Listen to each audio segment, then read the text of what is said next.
레버리지에 대한 모든 지식, 핀스토리. 은행 오래 다녔던 사람 숑군입니다. 반갑습니다. 아직까지 우리가 기사에서 찾아보지 못하지만 곧 나올 기사 내용들입니다. 대출 문턱이 다시 높아지고 있어요. 즉 대출 다시 받기가 어렵다는 거예요. 그에 대한 맥락을 하나씩 설명드려 볼게요. 작년 연말하고 올해 1월 연말 연초 상황이었어요. 대출이 잘 나오느냐 안 나오느냐, 즉 대출 받기 좋은 시절이냐 안 좋은 시절이냐는 딱 두 가지만 보면 됩니다. 대출 금리 수준과 대출 규제만 보면 되는데, 지금으로부터 8개월, 9개월 전에 어떤 상황이었는지 저하고 한번 살펴보실게요. 먼저 대출 금리. 요새 주담대 금리 몇 프로예요? 4% 초반? 4% 아직 중반 안 찍었죠? 4% 초중반인데, 작년 연말이나 올 초에 잔금 치시려고 주택담보 알아보신 분들은 아실 거예요. 금리가 몇 프로? 7%에 육박한다고. 7%에. 연 금리가 12월 1일달 기사예요. 연 주담대 금리가 7%, 8%다. 요즘 같은 때 누가 대출받아 집 사냐. 12월 달에 가계대출 평균 금리가 5.6이었어요. 그러니까 이때만 해도 계속 오르는 와중이었는데 1월 달에 정점을 찍었다고. 신용대출은 몇 프로예요? 7.97, 8%에 육박해. 통계 이래로 10년 8개월 만에 최고치. 이런 공포의 slogan이 각종 매체에서 주담대 금리가 최대로 찍었다, 거래량이 상실됐다, 대출량이 줄어들고 있다. 이런 뉴스는 뭐냐면 대출 받기 좋은 시절이라는 거야. 너라면 주담대 7%에 자수하겠냐? 돌이켜보건데 금리가 높으면 거래량이 적고 그만큼 매수 수요가 적고 대출 수요가 적기 때문에 내가 좋은 가격에 살 확률이 높아요. 주담대 금리가 7, 8%면 상단은 몇 프로겠어요? 10%에 육박했다고요. 네이버에 날짜 걸고 조회해봐요. 과거로. 상단에 10%에 육박했다. 주담대 금리 두 자릿수 시대에 도래한다고. 자, 기사를 좀 더 보면은 강남구에 있는 소장님이 금리가 7, 8%라서 대출을 풀어줘도 집을 사겠다는 사람이 없다. 자, 여러분들 송파구 관심 많으시죠? 잠실동에 있는 사장님 엘리트 엘스 리센츠 트리주임이 84가 18에서 19억 원이야. 이렇게 떨어져서 문의가 좀 오긴 오는데 금리가 7% 8%니까 매수자가 있을지 모르겠다는 거죠.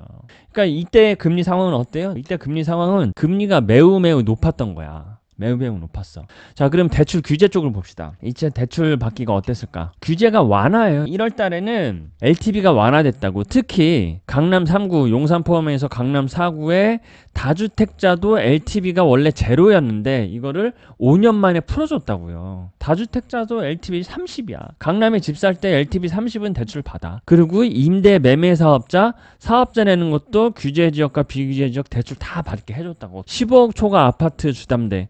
15억 초과 아파트는 초고가 아파트라고 그래서 주담대 받을 때 잔금 대출이 아예 안 나오던 시절이 있었어요. 불과 작년까지만 해도. 그런데 이걸 풀어줬다고. 그럼에도 불구하고 사람들이 집을 안 사. 왜냐? 대출 금리가 높고 집값이 더 떨어질 것 같으니까. 그래서 대출 규제단에서는 규제가 확실히 완화되고 있었고, 거기다가 규제 완화의 정점을 찍은 게 뭐예요 여러분? 특례 보금자리론. 이때 특례 보금자리론이 1월 31일 날 나왔잖아요. 그때 아주 검색어 폭발했었는데 금리가 4.3에서 4.5야.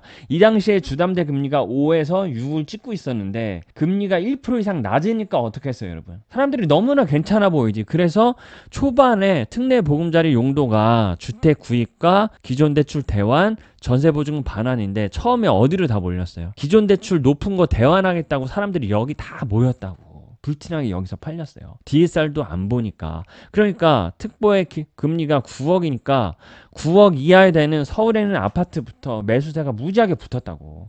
이 9억에 5억이 최대잖아요. 그러면 연봉이 한 6, 7천이면 받을 수 있었거든요. 그러면 내 돈 2, 3억 들고 이거 등기 칠 수 있었어. 서울에 있는 아파트도. 잠실 리센츠도 심지어 원베이 아파트지만. 그죠? 이때는 어땠어요? 그럼 정리하면 대출 규제가 많이 완화가 돼 있었다고. 마음만 먹으면, 내가 금리에 대한 공포를 없애면 대출 규제가 낮았기 때문에 받을 수 있었다고 여러분. 사실 지금 돌이켜보건데 저 연말 연초에 저랑 상담하신 분들 되게 많거든요. 그때 이분들이 고민했던 거 뭐냐면 가격과 단지에 대한 고민보다는 숑군 총구님, 이 금리에 이거 사야 돼요? 그리고 매월 금융비용 계산해보면 코로나 때보다 훨씬 더 높아졌고 금리가 계속 올라가는 시점에 내가 이거 사야 되냐지. 여러분, 그래서 다 좋을 수 없어요. 금리도 싸고 대출도 많이 나오고 가격도 싸. 이런 건 없어. 이런 건 정말 없어. 이런 건. 이러면 모든 사람들이 다 사게? 그러니까 작년 연말 올해 연초에 집 사신 분들은 높은 금리 공포에 대한 두려움의 대가가 보상이 1, 2억 낮게 산 거예요. 그렇게 생각하셔야 돼. 자, 그러면 지금 상황은 어때요, 여러분? 9월이 됐어. 자, 오늘자 기사인데 다주택자 주담대부터 막잖아, 이제. 올 연초에는 다주택자 주담대 풀어졌어, LTV 30. 그런데 이제 만만하게 까기 좋은 게 누구예요? 다주택자니까 이 사람들 먼저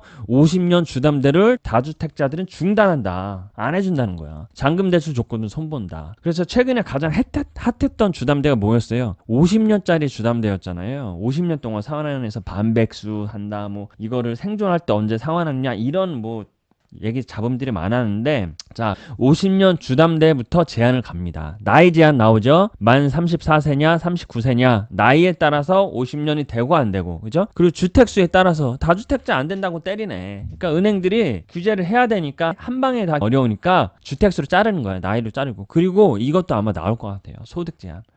일정 구간 소득에 한해서만 50년 가능하다. 이런 내용들로 주담대 대출 규제가 가해지는 거지. 가장 먼저 민감하게 움직인 데가 어디예요, 여러분? 카카오뱅크예요. 제가 3, 4개월 전에 저희 채널에서 카카오뱅크 주담대 좋다고 소개시켜드렸죠. 그리고 후랭이님 만나서도 거기 가서도 카카오뱅크 지금 너무 좋다고 소개했다고. 그때 금리가 몇 프로였어요? 최저 3.47이었어요. 제가 대문에 찍어놨어, 채널에. 3.47이었다고. 그때 카카오뱅크 잡았으면 5년 고정으로 잡았으면 지금 몇 프로예요? 4.074%가 넘는다고. 0.7이면 얼마야? 5억 주담대 받으면 0.7%면은 한 달에 30이네. 애 학원 2개 보내네. 그죠? 자, 카카오뱅크가 그래서 9월 들어서 금리 번서 바로 인상하잖아. 충분히 다 팔아먹었어, 얘네들은. 그리고 주택수 제한한다고요. 카카오뱅크 홈페이지 들어가서 주담대 받을 수 있는 자격 요건 보면 지금 무주택과 1주택밖에 안 돼요. 카뱅이 먼저 딱 묻혔잖아. 그리고 나이 제한제 도입했어요. 50년 주담대를 쓸 수 있는 나이는 지금 카뱅은 만 34세, 그리고 34부터 39는 45년, 그러면 40 이상은 몇 년이 최고냐? 40년이 최고라고. 싹 입 닫잖아, 이렇게. 이거를 아이디어를 삼아서 시중은행들도 제한을 가할 거라고요. 자, 그리고 정부에서 운영하는 특례 보금자리는 어때요? 금리 지금 2번 연속 올렸다고. 지금 4.2에서 시작한 금리가 지금 4.8, 4.9까지 올라갔어요. 2번 연속. 대출금리가 올라가면 자연스럽게 사람들이 떨어져 나가, 경쟁자들이. 그리고 결정적으로 집값이 가파르게 상승을 하고 있잖아요, 여러분. 앞에 잠실의 소장님들이 뭐라고 그랬어요? 잠실 엘리트가 18억, 19억이라서 매수기가 있다고 했잖아. 그런데 지금 잠실 엘리트 얼마예요? 실거래가 기준이 23억 찍었다고. 23억. 4억이 올랐어요. 4억. 이때 주담대 금리를 뭐 5% 중반에 했어. 지금보다 1%는 높지만 여러분 4억이 올랐다고. 4억. 4억이면 몇 년치 이자야? 엘스 10억 주담대 받으면 4억이면은 4% 이자 하면 1년에 4천이니까 10년치 이자를 벌었네. 지금 4억이 올랐으니까 10년의 시간을 벌은 거예요. 10년의 시간. 내가 공포를 무릅쓰고 계약서에 쓴 대가가 10년의 시간을 벌었어. 10년이 젊어진 거지 뭐. 그죠? 40살이면 지금 30세 되신 거예요. 10년이 젊어졌으니까. 자, 9월 상황 정리해봅니다. 그러니까 현재 상황. 더 이상 여러분 대출을 풀어줄 명분이 없는 거예요. 왜냐? 대출을 사람들이 충분히 많이 받았고 여기서 더 늘어나면 안 되니까. 요새 가계부채 늘어났다고 많이 부담스러워 하잖아요, 정부가. 그래서 50년 주담대 줄이고 나이 제한 해라, 부채 산정 방정식 줄인다, 이렇게 얘기가 나오는 거라고요. 그래서 알아서 시중은행들이 조절하는 거고, 템포 조절. 그래서 대출금리는 그래도 아직 덜 오르긴 했어요. 대출금리 아직 괜찮은데 대출 규제가 있다 보니까 충분히 내가 필요한 자금을 대출로 조달하기가 쉽진 않아요. 지금 규제 때문에. 결론적으로 지금 그런 상황이야. 그래서 제가 뭐라고 그랬어요? 대출 문턱이 점점 높아질 거다. 그래서 조만간 우린 저 뉴스 볼 거예요, 아마. 금융위 금감원에서는 대출을 규제를 안 해. 근데 시중은행들이 알아서 조절을 하는 거지. 수급 조절. 그런 상황이 보여질 거다. 그러면 이제 이런 얘기 하시죠. 도대체 어떻게 하라고? So what? 어떻게 하라는 거냐, 나보고. 이런 얘기를 하실 거예요. 나는 집을 사야 되고 갈아타기 해야 되는데 지금 상황이 이러면 이게 꼭지냐 안 꼭지냐, 이런 생각 분명히 하실 텐데, 그거에 대한 얘기는 여러분 제가 다음 영상에서 한번 말씀을 드려보고, 여기서 힌트를 드리면 여러분 이럴 상황일수록 답은 어디에 있다? 현장에 있다. 현장에. 현장에 있어.